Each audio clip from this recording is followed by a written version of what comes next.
faqat qishda quyasizlar. Assalomu alaykum. Hozir bizga ko'p savol kelib tushyapti. Cobalt'dan 22, 23 ishlab chiqarilgan mashinalarga ham 0 ga 20 quysa bo'ladimi?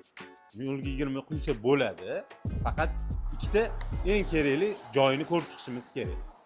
30 yillik tajribadan kelib chiqib, 22, 23 yilda chiqqan Cobalt'larga Davatskoy 5 ga 30 deksoz moy quyish kerak deb chiqarilgan, o'z kitobida yozilgan.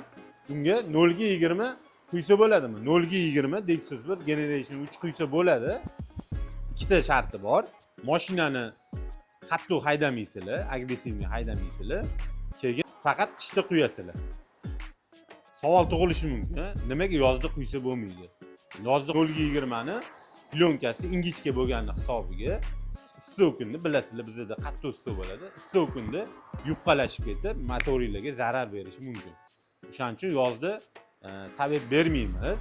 Eski 22, 23 eski Cobalt'larga, hozirga chiqayotgan Cobalt'larga vanusli motor bo'lganligi uchun vanusli motor quyuq moyi yaxshi ko'rmaydi. Suyuq moyi o'ziga 0 ga 20 generation 3-avlod moy quyish kerak. 0 ga 20 suyuq moy quyish kerak.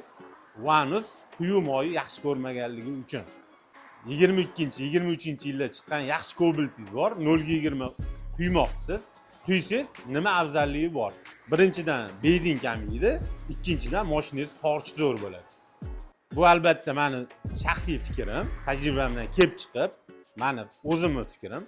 Mabodo sizlarda qanaqadir savol tug'ilib qoladigan bo'lsa, kommentariyaga yozinglar. Kimdadir tushunmovchilik bo'layotgan bo'lsa, do'stingizga tushunmayotgan bo'lsa, jo'natib qo'yinglar. Qanaqadir savol bo'lsa, kommentariyaga yozsanglar, javob beramiz.